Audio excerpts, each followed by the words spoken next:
Oke, kita sudah masuk ke dalam 1 Samuel tadi ya, 1 Samuel 17. Ya, tadi saya baca-baca lagi kan firman Tuhan ini. Ya itulah yang seperti yang saya katakan. Satu firman Tuhan kalau saudara baca, hari ini saudara disingkapkan. Saudara baca lagi besok, ada lagi yang dibuka. Ya, ada lagi yang dibuka. Jadi kita melihat betapa Daud atau David ketika dia mau berperang melawan Goliat, ya, mau berperang melawan Goliat, dia kan berkata-kata positif. Ya, saya ajarkan kepada saudara kata-kata positif. Ya. Walaupun dia tahu bahwa Goliat ini tinggi besar, hampir 3 meter lebih. Tapi dia percaya dengan iman, walaupun si Saul ini kan meremehkan dia. Kamu tuh masih muda. Ya, si Goliat itu dari kecil udah pegang pedang, ya, itu sudah petarung dari lama. Kamu masih muda, kan dia kenal si Daud ini kan karena dia main harpa kan. Jadi dianggap masih anak-anak, memang masih muda dia, tapi nggak disebutkan berapa tahun, at least 17 tahun ke atas lah, ya. Tetapi kita melihat walaupun dia direndahkan sedemikian rupa, ya. Kan dikatakan dalam 1 Samuel 17 ini ayat ke ayat ke 33 dikatakan begini ya. 1 Samuel 17 ayat 33. Saul berkata kepada Daud, engkau tidak sanggup pergi kepada orang Filistin. Saudara kok direndah, ingat ya. Ini kita refleksikan ke diri kita. Jangan lihat Goliatnya. Goliat ini setan. Jadi kita menganggap diri kita sebagai Daud yang kita hadapi setan. Ya, engkau tidak sanggup kepada orang Filistin itu untuk bertarung dengan dia. Nah, ini kan sudah melemahkan. Kamu baru bertobat mau ngelawan setan gak bisa. Ya, udah menjatuhkan mental. Ya, padahal ini orang percaya loh. Si Saul ini kan orang percaya. Orang yang diurapi Tuhan. Tapi dia merendahkan Daud sedemikian rupa. Sehingga dikatakan, kamu tidak akan sanggup pergi kepada orang Filistin untuk bertarung dengan dia. Karena apa? Karena engkau masih muda. Dia prajurit perang sejak masa mudanya. Direndahkan sedemikian rupa. Tetapi Daud, dia tidak gentar. Ingat, dua-dua diurapi ya. Saul itu juga diurapi Tuhan.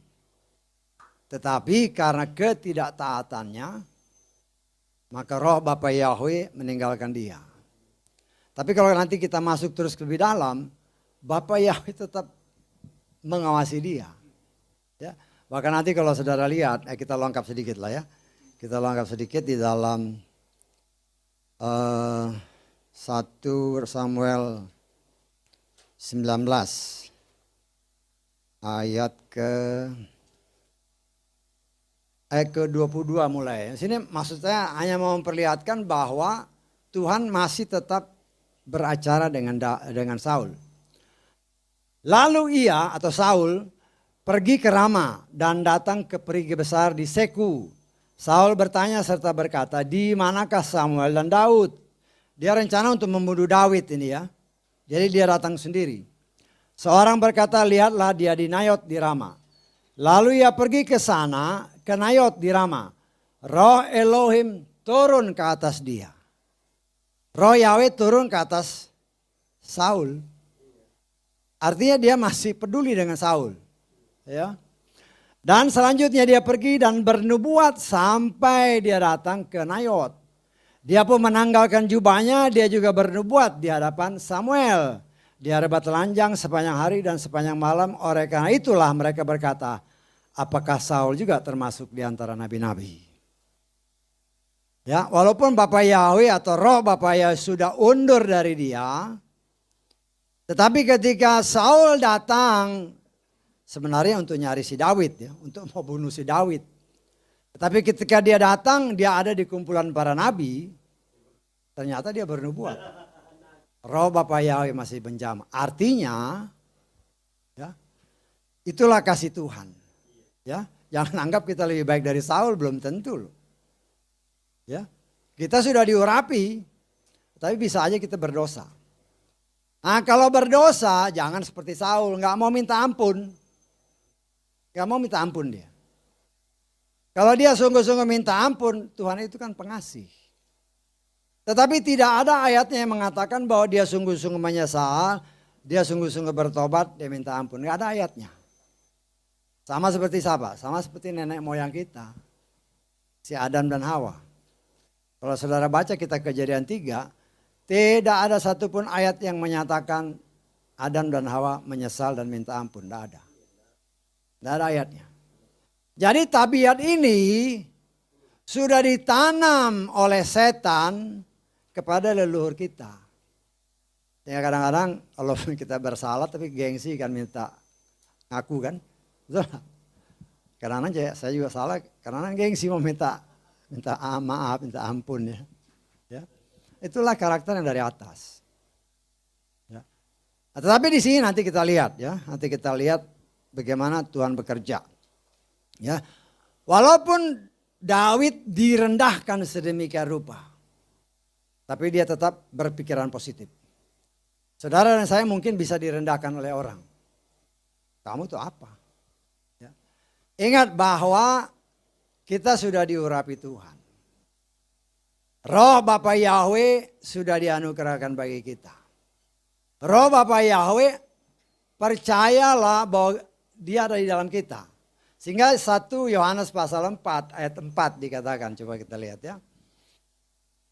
1 Yohanes 4 ayat 4. Kamu berasal dari Elohim hai anak-anak. Dan kamu telah menaklukkan mereka. Karena dia yang ada di dalam kamu lebih besar daripada dia yang ada di dalam dunia. Ya, kalau saya jebarkan lebih besar lagi. Karena Roh Kudus yang ada di dalam kamu lebih besar daripada setan. Tapi yang menjadi masalah, kita lihat di 2 Korintus pasal 13. Ini menjadi masalah. 2 Korintus pasal ke-13 ayat ke-5. Ujilah dirimu sendiri, sekiranya kamu tetap berada di dalam iman. Buktikanlah dirimu. Atau tidakkah kamu mengenali dirimu sendiri, bahwa Yeshua HaMasyiah ada di dalam kamu? Karena jika tidak, kamu adalah seorang yang tidak tahan uji. Ini yang sering kali terjadi. Kita sudah percaya bahwa ketika kita dibaptis, saya harus ulangi, kalau mungkin saudara bertemu dengan orang-orang lain, orang-orang Nasrani, ya, baptis itu berasal dari kata baptiso dari bahasa Yunani.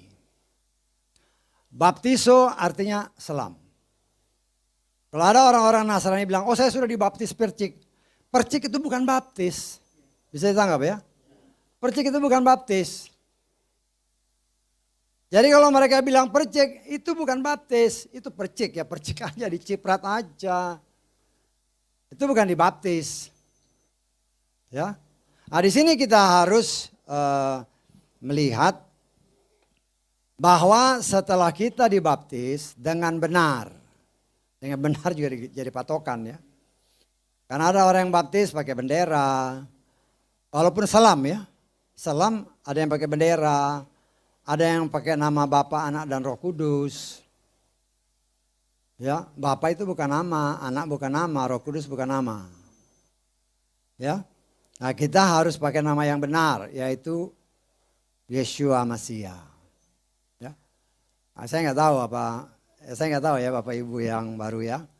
Kalau nggak dibaptis dalam nama yang benar, koreksi diri, ya. Kita harus dibaptis dengan nama yang benar. Kalau nama itu tidak benar, capnya nggak benar. Ketika kita percaya, kita dibaptis. Ketika kita percaya, kita dibaptis, kita terima Roh Kudus. Efesus 1 ayat 13, kita lihat ya. Efesus 1 ayat 13.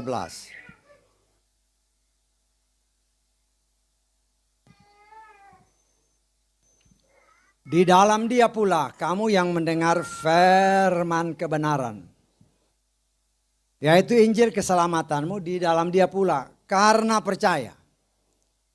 Karena percaya kamu telah dimeteraikan dengan Roh Kudus dari suatu janji. Roh Kudus ini yang dianugerahkan bagi kita. Tapi kan 2 Korintus tadi menyatakan, kamu yakin gak ada Roh Kudus di dalammu?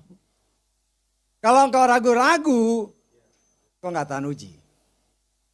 Sehingga ketika dapat hajaran atau teguran dari si Saul ini ya, jangan lihat Saulnya. Saul ini orang percaya loh. Artinya bisa aja itu orang-orang percaya di luar sana. Tapi bukan orang percaya yang benar. Ya. Oh kamu masih begini, masih ya. Kalau kita down, ya udah, bagaimana mau lawan setan? Bagaimana melawan si Goliat? Ya bisa. Ya.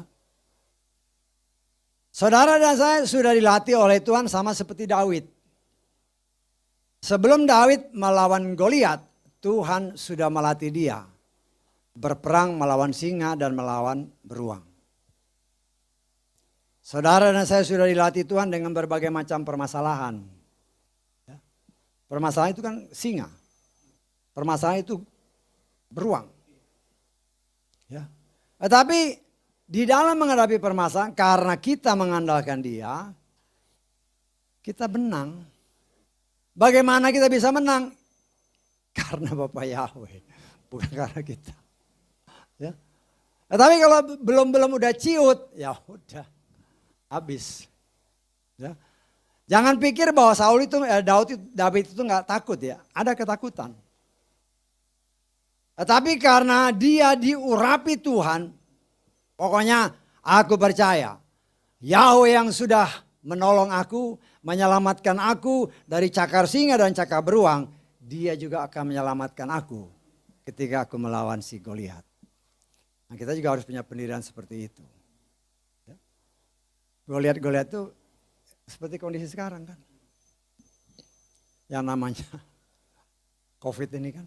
Kita tidak meremehkan COVID ya. Atau kita tidak merasa kita hebat, enggak. Tetapi kan kita percaya firman. Betul enggak? Jangan remehkan firman. Ya. Amsal 13 ayat 13 kita baca coba. Amsal 13 ayat 13. Berulang-ulang saya ingatkan ini ya supaya saudara ingat. Jangan kita hanya jadi pendengar firman kalau digabungkan tadi dengan khotbah tadi.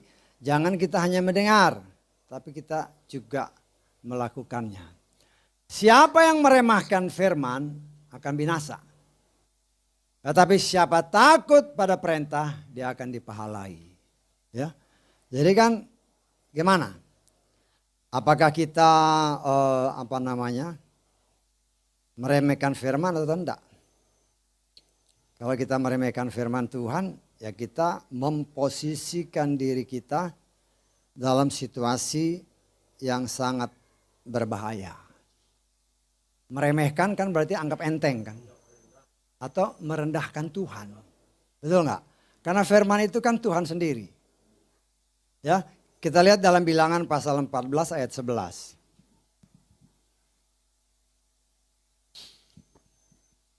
Berfirmanlah Yahweh kepada Musa, sampai kapan bangsa ini memandang rendah aku? Sampai kapan? Orang percaya kan? Katanya kita percaya.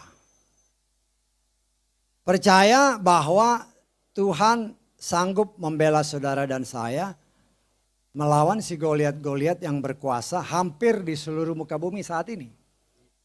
Ya.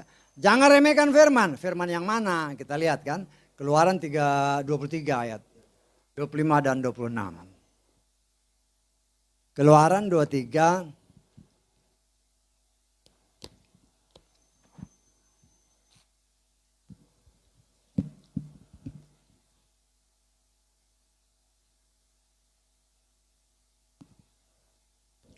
Ini perintah ya. Ingat, Torah itu adalah perintah, ketetapan dan aturan Tuhan. Perintahnya, kamu harus beribadah kepada Yahweh. Harus. Ya. Dan dia atau Yahweh pasti memberkati roti dan makananmu dan air minumanmu. Dan apa? Pasti menjauhkan penyakit dari antaramu. Tidak akan ada yang keguguran dan yang mandul di negerimu. Hanya sekarang, percaya nggak kita dengan ayat ini? Apakah kita berpikir seperti banyak orang lain?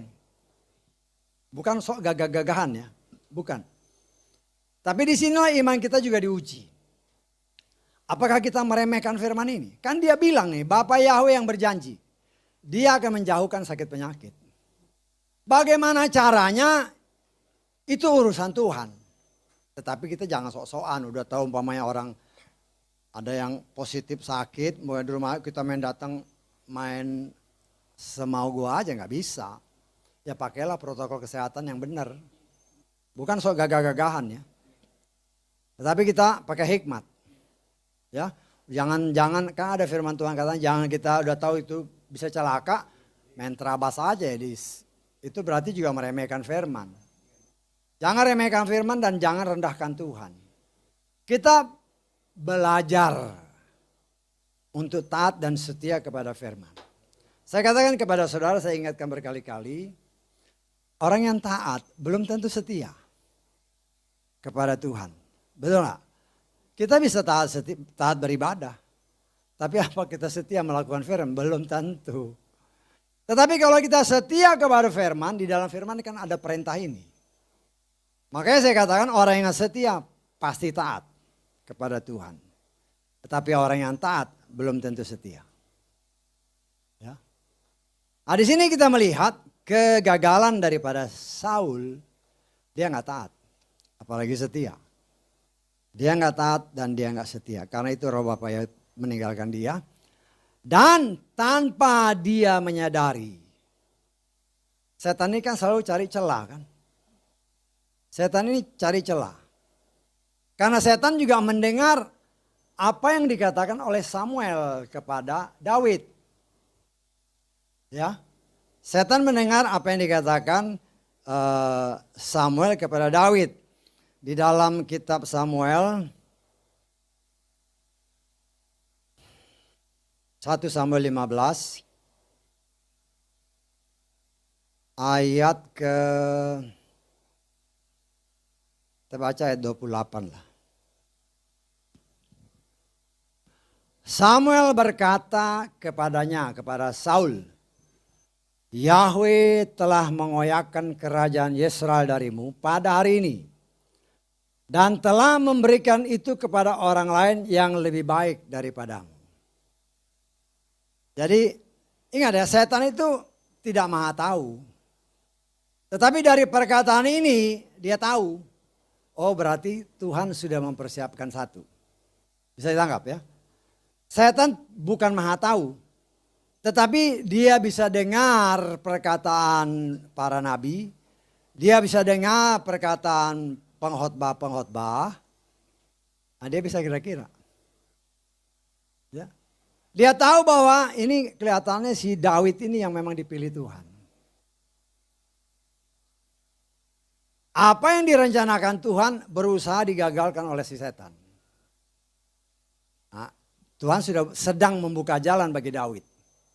Ya. Salah satunya ya kita sudah pelajari dia main harpa. Dia udah masuk ke istana. Ya. Terus kemudian dia masuk menuju ke tempat peperangan, dia melihat, dia menawarkan diri untuk melawan Goliat. Ini jalan yang Tuhan berikan kepada si Daud. Nah, setan kan lihat. Setan kan lihat ini. Ya. Sehingga dia berusaha tanpa disadari oleh Saul melemahkan iman daripada si Daud. Kamu tuh masih muda, kamu gak bisa. Nah, kalau Daud dengar omongannya si Saul, rencana Tuhan seolah-olah gagal.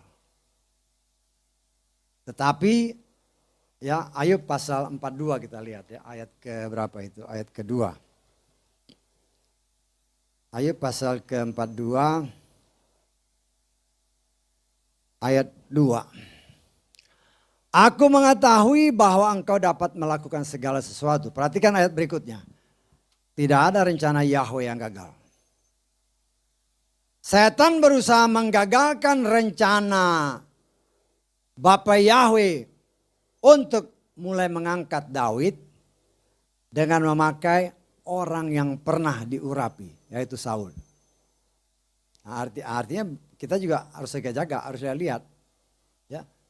Di antara yang mereka yang menamakan diri umat Tuhan pun bisa aja ada Saul-Saul begini.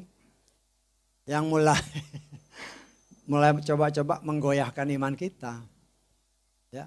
Jadi kita harus berhati-hati. Ya. Apalagi di luar sana kan penyembah-penyembah berhala banyak. Jadi kita harus sangat berhati-hati, jangan sampai kita tertipu. Ya. Jangan sampai orang, ini kelihatan orang yang ibadah itu belum tentu orang yang setia kepada firman.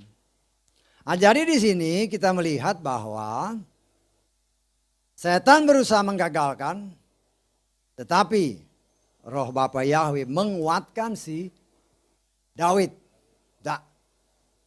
Dia yang menolong aku melawan singa, dia yang menolong aku melawan si beruang. Dia pasti akan menolong aku dalam melawan si Goliat ini, melawan si setan ini. Ya. Nah, di sini kita melihat iman yang teguh daripada si Daud. Sehingga dengan punya keyakinan iman dia berangkat. Ya. Si Saul coba ya ngasih nasihat kan, pakai baju ini, pakai baju. Ingat ini jangan pandang Saul ya. Ingat itu pun bisa orang, Saulnya orang yang diurapi, orang yang mengaku diri orang percaya. Bisa aja di antara kita karena kita mau maju, dikasih nasihat lah, wah Yahweh itu apa? Bisa kan? Yahweh itu orang percaya nih, Yahweh itu nggak bisa disebut. Tapi kalau nyanyi haleluya, lu gimana nggak bisa disebut? Haleluya kan kalau kita tulis secara bahasa Ibrani juga kita nggak bisa karena memang nggak ada huruf hidupnya kan. Yahweh juga memang nggak ada huruf hidupnya. Tapi kalau ini shalom pun nggak ada huruf hidupnya.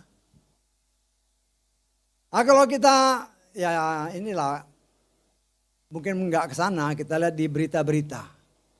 Kan karena ada demonstrasi juga kan di sana kan. Tuh, itu huruf mati semua. Masa itu nggak bisa dibaca? Ya enggak. Setan bisa dengan berbagai cara untuk menjatuhkan iman kita. Ya. Tetapi kita melihat ya bahwa cara Tuhan membela itu luar biasa. Kita boleh dengar. Ya, namanya kita dengar kan orang ngomong. Berusaha kayak Saul ini melemahkan iman kita. Tapi kita tak berjalan teguh. Kita lihat Tuhan punya cara untuk membela. Karena itu dikatakan jangan beri kesempatan kepada si setan. Di dalam mana itu? Efesus pasal berapa? 4 ayat ke 27. Ya. Saya ngajar saudara supaya saudara ingat ya. Ini senjata kan. Efesus pasal 4 ayat 27. Jangan memberi tempat kepada si setan. Ya, jangan. Ya. Percayalah bahwa Roh Kudus ada di dalam engkau. Percaya. Kalau kita percaya, maka dia akan menyertai. Tapi kalau kita ragu-ragu ya, Tuhan benci orang yang ragu-ragu. Bisa. Ya. Nah, walaupun banyak Saul-Saul akhir zaman, kita yakin dan percaya dengan kekuatan daripada rohnya itu tetap berjalan. Ya. Kemudian kita melihat, ya, ini juga kita sudah bahas, tapi ada hal baru yang saya lihat ya. Yang waktu minggu kemarin nggak terbuka, cuma saya baca-baca, oh iya ada arti lain yang Tuhan mau buka, yang sebenarnya mirip, tapi lebih dalam, ya. Di dalam 1 Samuel 17 ayat ke-40.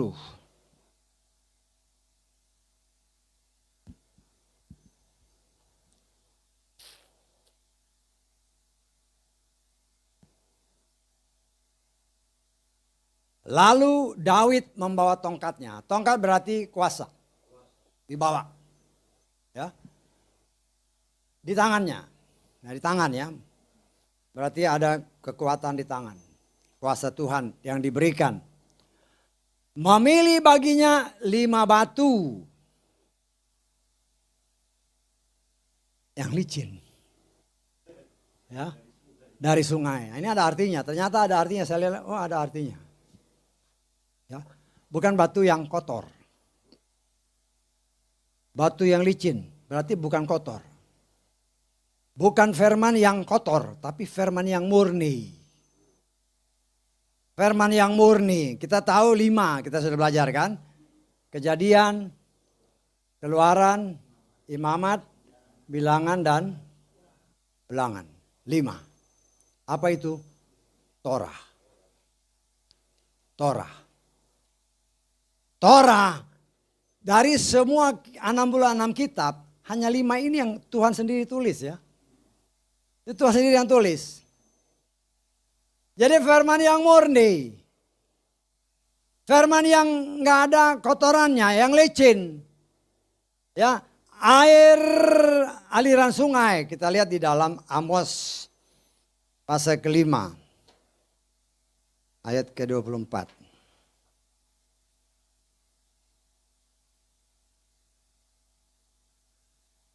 Ya. Biarlah keadilan bergulung-gulung seperti air. Perhatikan ayat selanjutnya. Kebenaran seperti sungai yang senantiasa mengalir. Ya. Jadi di sini berbicara firman yang murni, yang benar-benar bersih, berasal dari Tuhan. Artinya dengan kekuatan firman yang murni, Daud maju berperang melawan siapa? Si Goliat. Dia maju. Ya. Artinya apa? Nah, dari sini, jadi saya mengajari supaya saudara refleksikan dengan diri kita ya. Kita kan semua punya masalah kan. Ada yang permasalahan yang kecil atau mungkin yang dianggap kecil, ada persoalan besar. Nah, bagaimana kita menghadapi semua ini? Ya. Bagaimana kita menghadapi semua ini? Ya. Ingat bahwa setan itu berusaha menggagalkan semua rencana Tuhan. Termasuk apa? Tadi kita terima berkat kan. Kamu akan terus naik dan tidak turun. Kau aminkan itu terjadi. Bagaimana terjadinya itu urusan Tuhan. Tetapi setan berusaha menjegal.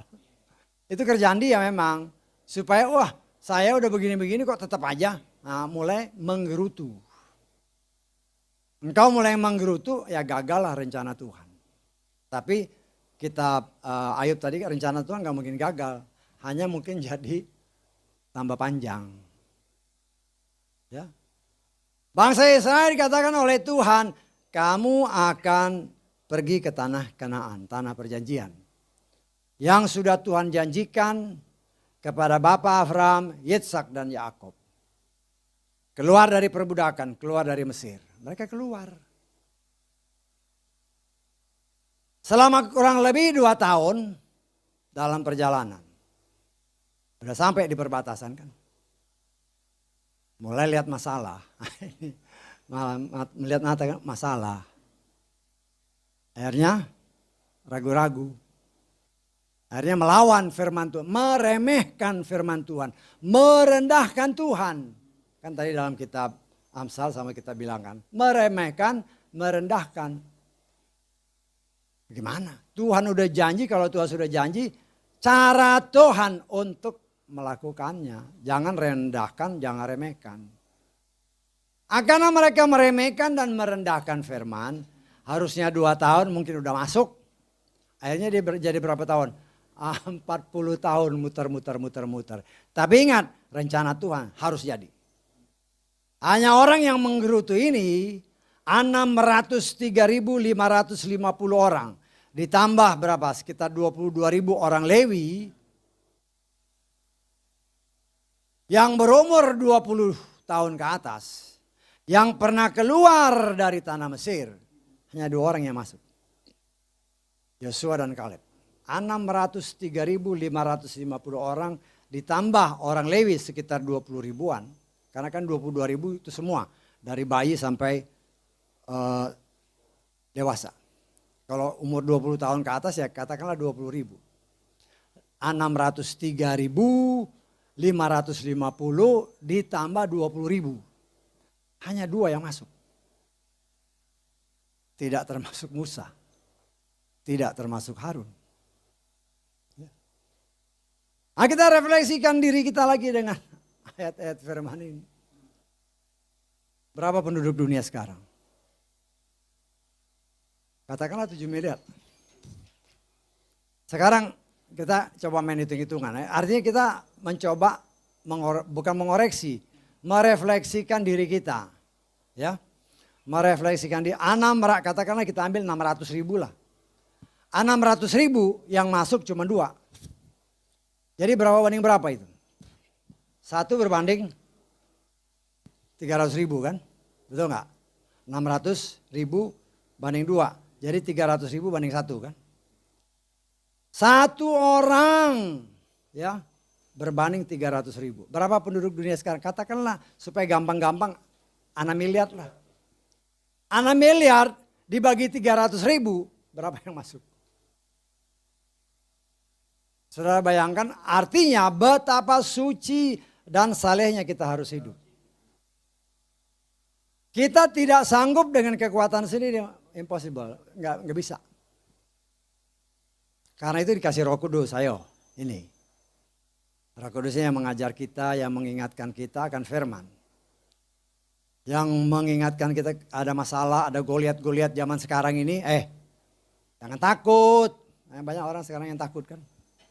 Seluruh dunia takut, hampir seluruh dunia. Kita bukan soal gagah-gagahan, kita ada kesempatan kita ibadah. Ya, ibadah, kan Tuhan yang pelihara. Karena kita melakukan perintah Tuhan, bukan perintah manusia ya. Karena kita percaya ketika kita melakukan perintahnya, Dia akan menepati firman-Nya. Ingat, Tuhan bukan setia kepada orang. Tuhan setia kepada firman. Ada orang yang bicara, banyak kan pengkhotbah. Walaupun kita tidak setia, dia tetap setia. Itu ngawur itu. Ya kita lihat di dalam 2 Timotius pasal 3 ya. 2 Timotius pasal ke berapa? Pasal 2 pasal 3. Ayat 13. 2 Timotius 2 ayat 13.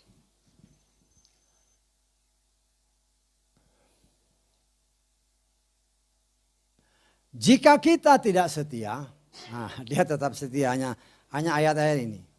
Ya. Banyak Saul zaman sekarang, Saul itu orang percaya, orang yang diurapi tadinya. Terus berkhotbah begini, jika kita tidak setia dia tetap setia, enak aja. Ya. Kalau saya ya bukan mau menambahin supaya lebih jelas saya tambahin ya, supaya lebih jelas saya. Jika kita tidak setia kepada firman-Nya, dia tetap setia kepada firman-Nya. Kenapa dia tetap setia kepada firman-Nya? Karena dia tidak dapat menyangkal dirinya. Dia tidak dapat menyangkal diri. Karena apa? Karena firman itu dirinya sendiri. Bisa ditangkap ya. Jadi jangan sampai ketipu dengan pengkhotbah yang mengatakan walaupun kita tidak setia dia tetap ngawur itu. Gak bisa itu. Atau mungkin ada orang, yang penting kita percaya Bapak Yahweh dibaptis pasti selamat. Itu salah itu. Atau tidak komplit. Ingat, Yudas itu kan dibaptis. Tapi dia berkhianat. Apa orang kayak gitu selamat? Gak bisa. Gak bisa. Nah ini kan pemulihan. Jangan hanya pemulihan nama Bapak Yahweh, banyak hal yang sedang dipulihkan. Nah sekarang mau gak? Mau nggak kan gitu kan? Ya, berapa minggu yang lalu kan saya berkhotbah ya mungkin ada orang-orang yang dengar ya, kupingnya merah juga. Tapi kan firman. Karena ada orang yang berkhotbah, oh siapa bilang perempuan nggak bisa khotbah? Loh, ayatnya ada kok. Tidak ada orang Lewi yang dipilih sebagai imam perempuan, nggak ada. Nggak ada. Jadi jangan tambahi firman. dan jangan kurangi. Kan jelas itu. Ya. Jangan sampai. Bukan saya ngarang-ngarang, tapi ini firman Tuhan. Baik dalam Kilangan maupun dalam Kitab Tawari kan jelas. Ya, saudara sudah pernah dengar itu ya, nanti kalau ini diulang lagi apa yang pernah saya khotbah. Ada orang yang mengatakan buktinya Yesua bilang pergilah jadikan semua bangsa muridku. Nah ini hati-hati ya. Pergilah jadikan semua bangsa muridku. Itu memang firman Tuhan. Tapi kita lihat dalam Matius pasal ke berapa ini. 28 ayat ke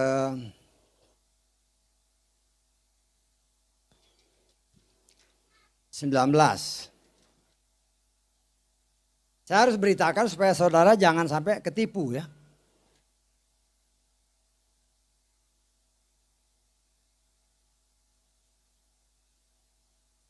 Oleh karena itu seraya pergi, muridkanlah semua bangsa dengan membaptis mereka ke dalam nama Bapa, Putra dan Roh Kudus. Dengan mengajar mereka melakukan segala sesuatu apa saja yang sudah aku perintahkan kepadamu. Ya, itu yang lain saudara baca. Mereka mengandalkan ayat ini. Ini ayatnya. Hati-hati. Jangan tertipu. Ingat, Yesua itu Torah. Yesua tidak mungkin melanggar dirinya sendiri. Ayat tadi kan, dia nggak mungkin menyangkal dirinya. Memang ini kalau orang-orang biasa bilang apa namanya, perintah apa sih istilahnya sekarang? Perintah Tuhan lah. Tapi kita baca ayat sebelumnya. Ya. Ayat ke-16. Dia ngomong kepada siapa? Dan ke-11 murid itu pergi ke Galilea, ke bukit tempat Yesua telah menetapkannya bagimu. Artinya siapa? Gimana? Yesua mengarahkan ini kepada 11 murid. Walaupun saya secara pribadi percaya bahwa yang hadir bukan hanya 11 murid. Betul nggak? Ya, mungkin ada sekitar 120. Tetapi kenapa ditekankan hanya 11 murid? 11 murid itu nggak ada yang perempuan, nggak ada, nggak ada. Ini memang perintah agung, tetapi kita harus berhati-hati. Jangan sampai kita asal melakukan tanpa hikmat. Yesua itu Torah. Ya. Nah, kita sudah ini kita ingatkan lagi lah supaya karena ini ada hubungan dengan Matius 19 itu ya. Yang saudara kita sudah dengar Matius 19 ayat ke-29. Setiap orang yang sudah meninggalkan, perhatikan ayat ini baik-baik ya. Perhatikan ayat ini baik-baik. Meninggalkan rumah, meninggalkan saudara laki-laki, saudara perempuan, ayah, ibu, istri, anak, ladang. Demi namaku. Perhatikan, tidak ada satu ayat pun yang menyatakan meninggalkan suami. Tidak ada ayatnya. Bisa ditangkap? Artinya Yesua tidak melanggar Torah. Karena baik di dalam kitab Bilangan maupun di dalam kitab Tawari, orang Lewi hanya laki-laki yang dipilih. Dan hanya orang Lewi yang bisa jadi imam. Kalau kita bukan orang Lewi, ya kita mempunyai tugas seperti orang Lewi. Dengan 5 jawatan yang Tuhan berikan, yang ditunjuk oleh malaikat akhir zaman itu. Malaikat untuk gereja-gereja di luar bangsa Israel. Ada nabi, ada gembala, ada rasul, ada pemberita Injil, ada guru. Ya. Kalau dia sudah menyangkut ibadah di tabernakel seperti ini susunannya, tidak boleh perempuan ada di situ. Tidak bisa. Loh bagaimana perempuan yang diurapi? Kalau dia mau menginjil di luar. Tapi kalau di sini nggak bisa. At least selama saya hidup, perempuan no way. Kenapa? Bukan saya, ini firman. Jadi semua harus laki-laki. Karena firman ya. Kalau perempuan mau menginjil di luar, go ahead. Nggak apa-apa. Karena Priscilla juga Aquila, Priscilla menemani suaminya Aquila. Dia tahu menempatkan dirinya. Tapi kalau imam gak bisa. Karena imam ini kan yang memberkati. Dalam kitab Bilangan kan ayat 22 seterusnya. Imam yang berkati. Jangan melawan firman. Kita sedang dipulihkan. Mau gak ini? Ya, saya mengerti kalau masalah perempuan ini repot udah. Banyak orang yang nolak. Ya, termasuk orang yang mungkin memanggil Bapak Yahweh juga. Karena ada orang yang komplain, Pak itu di sana pernah dia mendengar pengajaran seperti ini. Di sana kalau dia pergi istrinya yang khotbah, ya itu urusan dia. Itu tanggung jawab dia sama Tuhan. Nah, jadi jangan kita mau gembar-gembor kembali kepada Torah. Ingat ya, kenapa kita harus kembali? Kita lihat di dalam kitab Maleaki. Pasal keempat. Ayat kelima. 5 dan 6. Maleaki pasal terakhir, ayat terakhir. Lihatlah, aku mengutus Nabi Elia kepadamu sebelum datangnya hari Yahweh yang besar dan mengerikan itu. Perhatikan ayat ini. Dia akan mengubah hati bapak-bapak berbalik kepada anak-anak. Satu. Ya. Kemudian yang kedua, hati anak-anak terhadap bapak-bapaknya. Sehingga aku tidak dapat datang memukul bumi sampai musnah. Bagian yang pertama itu digenapi oleh Yohanes Pembaptis. Ya, kita lihat di dalam Lukas pasal 1.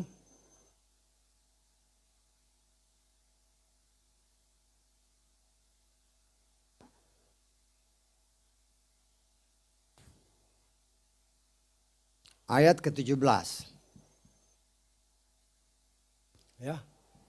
Dia atau Yohanes Pembaptis akan berjalan mendahului Yeshua dalam roh dan kuasa Elia.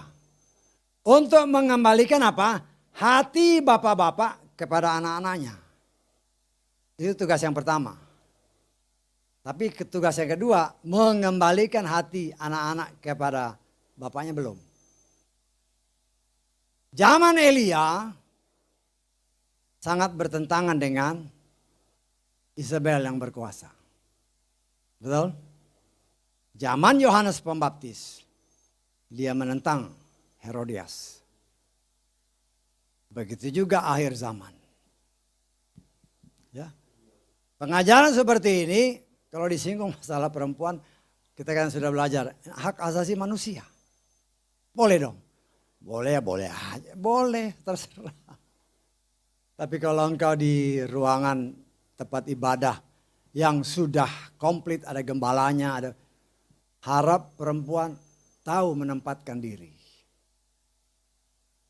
Tahu menempatkan diri.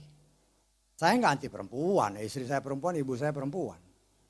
Tapi kan kita mau taat perintah. Ada aturan, ketetapan dan perintah Tuhan yang harus kita taati. Tetapi Saul akhir zaman ini coba, kamu kan diurapi. Bisa nggak apa-apa khotbah. Saul akhir zaman ini. Sama dia menjatuhkan Daud. Kamu siapa sih? Sama kan? Gak bisa kamu. Masih terlalu muda. Nah sekarang kan tergantung kita. Ya, banyak kan? Banyak sekali. Kenapa perempuan? Ya habis itu ayatnya begitu. Bagaimana? Ya. Ada orang yang bilang, oh buktinya Miriam itu kan nabi ya, nggak apa-apa. Ketika dalam Bilangan 12 kita lihat ya. Ketika si Maryam mau ya seolah-olah mengambil kekuasaan, mengambil jawatan daripada si Musa, lah itu yang dihukum cuman kan dua yang menentang, Harun sama Miriam. Tetapi kenapa Harun gak dihukum? Hanya Miriam yang dihukum. Nanti saudara baca dalam Bilangan 12, baca. Itu bukan kata saya. Itu memang sudah begitu dari sono. Kita kan hanya alat Tuhan, kasih tahu begini. Tapi kan banyak orang nggak bisa terima. Nggak bisa. Kenapa? Setan berusaha menjauhkan kita dari mentaati firman. Roh Elia akhir zaman pun turun untuk menentang roh Isabel ini. Ini kan roh Isabel. Tapi banyak orang nggak bisa terima. Nah, buat kita sih ya kita taat sama firman lah. Kita mau selamat kok. Kita hanya bisa selamat kalau kita taat. Kalau kita nggak mau taat ya jangan harap masuk surga. Nggak bisa. Tetapi kalau kita belajar taat ya mungkin masih salah-salah dikit. Tapi jangan salah terus ya bahaya. Ya. Nah kita di sini melihat firman yang murni, batu yang licin, kebenaran yang mengalir di sungai. Kata kita Amos tadi. Itulah yang menjadi senjata kita untuk melawan si jahat. Kenapa 5? Karena Torah ini yang terdiri dari 5 buku ini, itulah kekuatan kita. Artinya seluruh kitab yang 66 kitab lain yang tertulis, ya, kalau 5 kita pinggirkan kan berarti 66 kurang 5 kan. Jadi 61 kitab yang lain itu semua dasarnya 5 kitab yang pertama. Ya. Nah, kita dibangun atas dasar firman Tuhan yang murni. Andalan kita ya firman yang murni. Kalau nggak murni nggak bisa. Jangan sampai ketipu ya. Karena banyak di luar sana juga, oh ini ada kitab-kitab baru. Kitab Henoh, kitab Nuh, kitab segala macam. Saya baca ayatnya, aduh. Ada yang percaya di salah satu kitab itu, saya beritahu ini supaya saudara ngerti. Di kitab-kitab itu ada tertulis, karena saya udah baca. Ya. Karena ada orang yang mengatakan ini baru muncul. Saya bilang dalam hati saya ini bukan muncul baru. Tapi dulu sudah disingkirkan karena gak sesuai dengan 66 kitab. Ya. 66 kita sudah belajar kan itu 12 roti, 6. Ini sih gambarnya salah. Ya, tapi ya namanya ya buat hiasan gak jadi masalah deh. Kalau saudara, ini kan gelambang gereja. Gereja dalam kitab Wahyu dilambangkan dengan pelita. Kaki pelita ini ada bunga badam. Bunga badam ini satu bunga badam itu terdiri dari 3 bagian. Nah, setiap ini 1, 2, 3, 4, 5, 6. 6 ini bukan tiang ya. Tiangnya beda. 1, 2, 3, 4, 5, 6. Setiap tiang ini, setiap cabang ada 3 bunga badam. 1 bunga badam 3 bagian. Jadi kalau ada 3 bunga, ada setiap cabang ini ada 9 bagian. Bisa ditangkap ya? 9 bagian. 9 bagian dikali 6. 1, 2, 3, 4, 5, 6. 9 kali 6, 54. Tetapi di tiangnya ini ada 4 bunga badam. 4 dikali 3, 12. 12 ditambah 54, 66. Artinya ini yang melambangkan gereja. Gereja bukan secara kebetulan. Kita memiliki kitab suci yang terdiri dari 66 bagian. Tapi ingat, setan itu penipu ulung. Kita punya 66 kitab, dia tambahin 61. Betul gak? Dia tambahin 61 jadi 6, 6, 6. Betul gak? Itu bukan secara kebetulan. Setan hikmatnya melebihi Daniel. 66 kitab ditambah 61. 6. Itu yang banyak diributkan orang di luar sana. Ya, tentang vaksin yang banyak orang yang takut, jangan divaksin gini. Loh kok takut sih? Kan jelas dikatakan Tuhan tahu bagaimana cara membela orang pilihannya. Kalau di sana ada tanda cap, ingat Tuhan tahu bagaimana untuk supaya kita, karena orang yang punya cap itu, kalau ada cap 666, itu nggak akan memerintah 1000 tahun bersama Yeshua. Itu pasti. Ya, tidak mungkin diangkat, itu pasti. Nanti saudara baca dalam kitab, banyak sih kalau kita Wahyu dipelajari, banyak. Ya tapi sedikit-sedikit saya masukin lah, karena kita sudah pernah belajar Wahyu kan. Jadi ya mungkin banyak yang udah lupa. Tapi kita melihat di sini bahwa ya Tuhan sudah tahu ya dalam 2 Petrus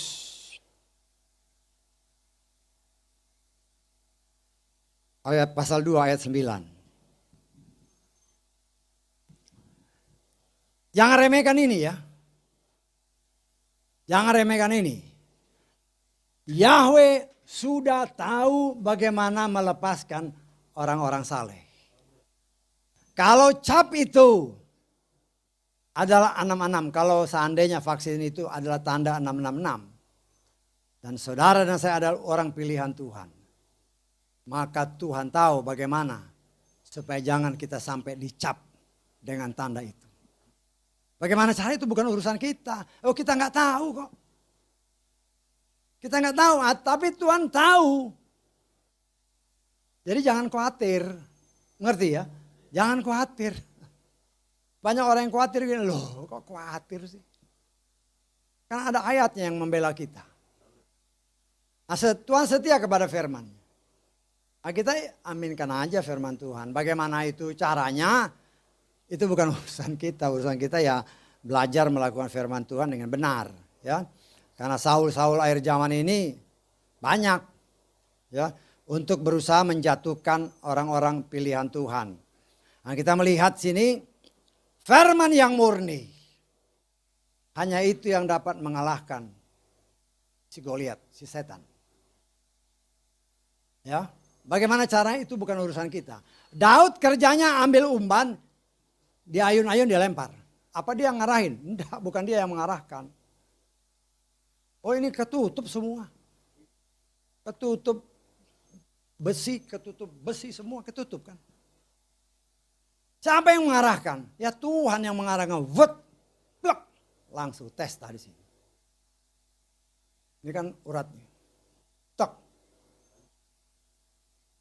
Ya katakanlah nggak hancur tapi seenggaknya dia roboh kan. Makanya untuk memastikan dia penggal kepalanya. Tapi kalau firman Tuhan bilang masuk sini langsung mati. Tapi kenapa harus dipenggal? Ini harus jadi pertanyaan. Ingat, di dalam kitab Samuel, 1 Samuel 5. Kita baca mulai ayat 3. Pada keesokan harinya orang-orang Asdod bangun pagi-pagi. Lihat. Patung Dagon telah jatuh dengan mukanya ke tanah di hadapan tabut Yahweh. Mereka mengangkat patung Dagon serta meletakkannya kembali di tempatnya. Mereka bangun pagi-pagi sekali pada keesokan harinya. Dan lihatlah, patung Dagon telah jatuh dengan mukanya ke tanah. Dan apa? Kepala Dagon putus. Ya, kepala itu kan menandakan pusat pikiran. Harus diputus. Harus dipenggal. Ya. Dipenggal, diputuskan. Ya, nah kita juga kalau melayani orang-orang yang seperti itu atau kalau saudara berdoa untuk saudara, untuk siapapun juga, ini kepalanya harus dihancurin. Kan ada tertulis dalam kitab Kejadian kan? Kejadian pasal 3 kita lihat.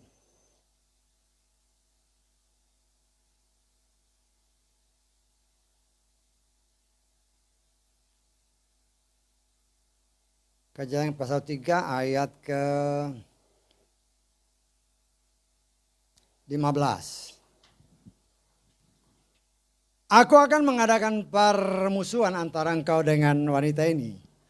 Antara keturunanmu dan keturunannya. Perhatikan ayat selanjutnya. Dia akan meremukkan kepalamu dan engkau akan meremukkan tumitnya. Jadi sudah dikasih tahu Tuhan. Kalau setan itu kepalanya, biangnya dihancurin. Dipenggal. Kita lihat sudah dipenggal, terus apa yang terjadi? Yang kita lihat ini. Kita lihat dalam 1 Samuel tadi, pasal 17 tadi. Ya. Setelah jatuh mati, kemudian dipenggal, kemudian apa yang kita lihat? Ayat ke-51. 1 Samuel 17. Daud berlari dan berdiri di atas orang Filistia itu serta mengambil pedangnya. Lalu ia mengeluarkan dari sarungnya dan membunuhnya. Dia memenggal lehernya dengan pedang. Perhatikan ayat berikutnya. Orang-orang Filistin melihat bahwa pahlawan mereka telah mati, mereka pun lari. Artinya, kalau setan sudah dikalahkan, kau sudah usir setan, kadang-kadang kan belum seutuhnya dia pulih kan. Masih ada yang kecil-kecilin. Ya, mungkin kita juga, ya, kalau kadang-kadang saya melayani orang, sudah diputuskan, tapi kan saya agak beda dengan orang ya. Ada orang yang, ayo harus ngaku dosa. Aku sudah dosa, terus saya ngomong, oh saya bikin, oh, saya nggak mau gitu. Saya nggak perlu tahu dosamu. Saya tangkap ya. Saya mengajarkan saudara supaya kalau saudara melayani orang, karena pengajaran di luar lain ya. Ada orang yang mengajarkan kalau dia melayani orang, apa dosamu? Ayo sebut, bahkan ditulis. Buat apa kau tahu dosanya? Emangnya kau ngampunin dosa itu? Bukan. Bahayanya apa? Kalau dia tulis dosanya, oh saya bikin ini, saya bikin penuh katakanlah suatu halaman. Kemudian ada konflik sedikit. Mulai cerita, oh dia itu begini. Betul nggak? Karena ada tulisannya, ini dulu dia begini. Buat apa saya tahu? Nggak perlu saya tahu. Karena itu saya katakan, oke, you berdoa dalam hati. Apa yang Roh Kudus ingatkan, minta ampun. Selesai, bilang selesai, baru kita lanjutkan doa. Saya mengajarkan seperti itu untuk mencegah kita atau siapapun mungkin kita ajak orang. Orang ini kan karena mulutnya ember. Oh ternyata dia begini, waduh kasihan. Kasihan. Jadi orang yang baru bertobat udah dijelek-jelekin sama orang lain. Siapa yang jelek-jelekin? Saul. Saul ini apa? Ini orang yang diurapi kan. Orang yang percaya Tuhan. Banyak yang seperti itu. Saya mengajarkan ini supaya kalau saudara suatu waktu dipercayakan untuk melayani orang. Jangan, karena pengajaran-pengajaran, saya dulu pernah ikut pengajaran-pengajaran itu. Saya bilang, saya nggak setuju begini. Ini Saul akhir zaman seperti itu. Saya mengajar supaya saudara terhindar dari seperti itu. Supaya kalau kita bocor mulut, kita berdosa sama Tuhan. Salah satu karakter kasih. Kalau ada LI nggak ya? Nggak ada ya. Kasih itu menutupi segala sesuatu. Kalau yang terjemahan sekarang bukan, nggak ada. Tapi kalau terjemahan LI salah satu deskripsinya menutupi segala sesuatu. Tapi ini nggak ada sekarang. Orang ngakuin langsung berember, bla bla bla bla, mempermalukan orang. Ini jadi Saul akhir zaman. Nah ini yang keroco-keroco ini. Kan begitu si Daud memenggal kepala si Saul, semua lari. Apa lari dibiarin? Enggak, dikejar sama bangsa Israel. Nah kita pun artinya kalau mungkin saya sudah layani saudara, masih ada yang kau belum akui waktu itu ya berdoa Tuhan. Ini yang kecil-kecil ini. Tuhan ingat, ayo putuskan semua. Semua ikatan-ikatan putuskan. Kita mau beres, kita mau bersih. Ya, jangan bilang nanti lah tunggu kalau mati malam ini ya nggak masuk surga. Begitu diingat, ingat Roh Kudus itu mengingatkan kita. Kalau kita ada salah diingatkan, ayo cepat berlutut, Tuhan ampuni saya. Nah, ketika kita mengaku dosa, 1 Yohanes 1 ayat 9, apabila kita mengaku dosa, dia setia, dia adil. Dia akan ampuni. Tapi kalau kita diingatin kita, aduh acu bebo, ya udah. Rusak. Ya. Nah, setelah dipenggal, anak buahnya lari, kejar terus ini. Artinya saudara dan saya ingatkan lagi, apa sih yang masih nggak benar dalam hidupku ini apa? Ini yang kecil-kecil ini yang harus dikejar oleh bangsa Israel. Yesrael saya sudah ajarkan kepada saudara, walaupun artinya agak beda ya dengan apa yang dikatakan oleh kitab suci maupun banyak terjemahan lain. Ya.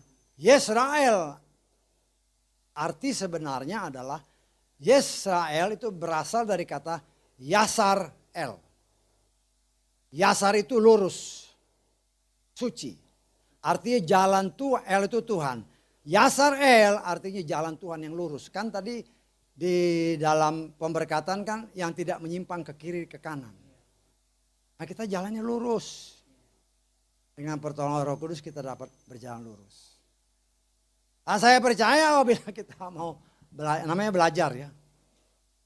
Kita belajar taat dan setia. Jangan hanya taat aja ibadah tapi nggak setia ya percuma aja. Ya. Kan berkali-kali saya ingat, oh kalau kita ibadah setan nggak ada, justru setan banyak. Nggak percaya di tempat-tempat lain, kalau di sini pasti udah lewat dia. Karena dia takut sama nama Yahweh. Tapi kalau masih ada yang tidur berarti kau buka celah. Saya katakan jangan tidur. Bangsa Israel kenapa dihukum 400 tahun? Karena bapak moyangnya si Abraham tidur. Waktu ibadah dia tidur. Maka jatuh hukuman. Memang bukan Abraham yang dihukum. Tapi keturunan 400 tahun dihukum. Makanya saya pernah diajarkan pada jemaat. Kalau ada yang di sebelahmu tidur, blak bangunin. Ya, harus begitu ya Bapak Ibu ya. Ini bukan kata saya. Ini firman loh. Ya ini baca ayat terakhir ya. Satu ayat terakhir kita baca ini. Kita Kejadian ya. Pasal ke berapa ini? Kitab Kejadian pasal ke 15. Ya. Ayat 12.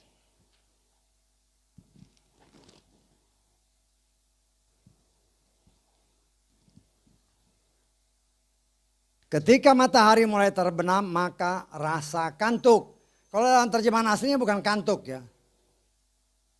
Ya, yang sangat berat menggelayani Abraham.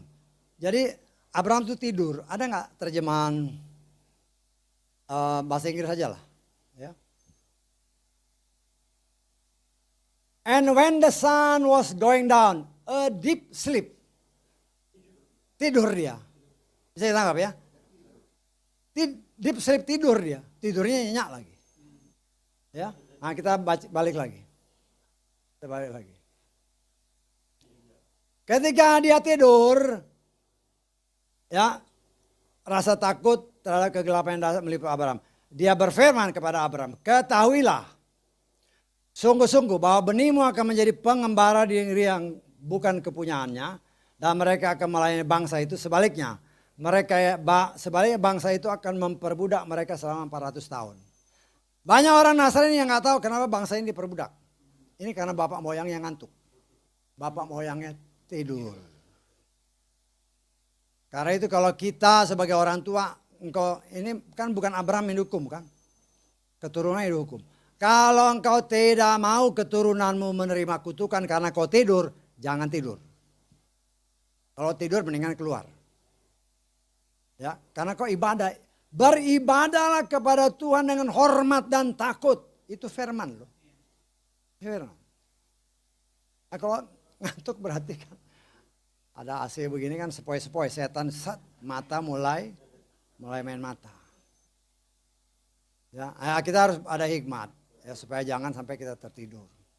Ya, nah saya percaya kalau kita melawan ini kan termasuk Goliat ini. Angin-angin ini bikin orang tertidur. Apalagi kan udah habis ibadah capek kan, udah duduk. Ini si gembala ini ngomong terus. Padahal saya juga udah kering kan. Gembala ini ngomong terus ya. Saya harus ngajar. Saudara mau terima apa enggak, yang penting saya ajarkan yang benar. Supaya saudara dapat, ya terserah bagaimana mempraktekannya. Karena Saul atau Goliat akhir zaman ini banyak. Goliat akhir zaman artinya setan-setan. Saul akhir zaman orang yang percaya. Yang bisa melemahkan iman kita. Haleluya, amin. Kita bangkit berdiri, kita berdoa ya.